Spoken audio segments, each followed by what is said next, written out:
یوم یکجہتی کشمیر کے سلسلے میں افریقہ کے مختلف ممالک میں تقاریب کا سلسلہ جاری ہے۔ پاکستان ایسوسی ایشن موسبیک کے زیر اہتمام ماپوتو شہر کے کمیونٹی ہال میں کشمیریوں کے ساتھ اظہار یکجہتی کے لیے سیمینارز کا انعقاد کیا گیا، جس میں تمام مکاتب فکر کے افراد نے شرکت کی۔ تفصیلات اس رپورٹ میں۔ وَلَا تَجْعَلُوا مَعَ اللَّهِ إِلَٰهًا آخَرَ إِنِّي لَكُم مِّنْهُ نَذِيرٌ مُّبِينٌ۔ پاکستان ایسوسی ایشن موزمبیق کے زیر اہتمام ماپوتو شہر کے کمیونٹی ہال میں کشمیریوں کے ساتھ اظہار یکجہتی کے لیے سیمینار کا انعقاد ہوا۔ پروگرام کا آغاز تلاوت قرآن پاک سے کیا گیا اور ثناء حضرات نے نعت رسول مقبول صلی اللہ علیہ وآلہ وسلم کا نذرانہ بھی پیش کیا۔ رکھ لوں اے جل مائے جانا عادل میں تجھے رکھ لوں۔ انتظامیہ کی جانب سے شرکاء کو کشمیر کے تاریخی پس منظر اور موجودہ صورتحال پر بریفنگ دی گئی۔ کشمیر کے بالخصوص مسلمانوں اور بالعموم تمام لوگوں کے لیے ان کے اوپر جو ظلم ہو رہے ہیں کئی دہائیوں سے،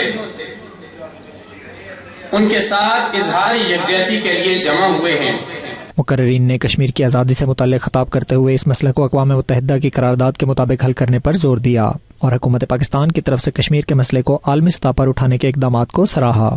کشمیری بھائیوں کے شانہ بشانہ کھڑے ہیں، ہم ہر لمحے ہر وقت ان کے لیے جان دینے کے لیے تیار ہیں، ہم پاکستان آرمی کے ساتھ ہیں۔ یہاں کے لوکل لوگوں نے بھی شرکت کی اور اس طرح کے ہم نے ان مسائل کو اجاگر کیا جس میں کشمیر اس وقت جو ایک ظلم و ستم کی زندگی گزار رہے ہیں، اور ہم ان کی آزادی کے لیے دعا گواہ ہیں کہ وہ کشمیر میں آزادی کا جو دن سورج دیکھیں۔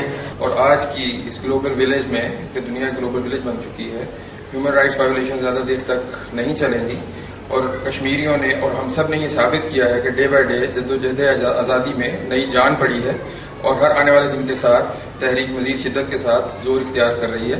مقررین کا کہنا تھا بھارت کے زبردستی قبضے کو دنیا کے سامنے بے نقاب کرنا ہر پاکستانی کا فرض ہے۔ پاکستانی بچوں نے کشمیریوں کے لیے خصوصی نظم بھی پڑھی۔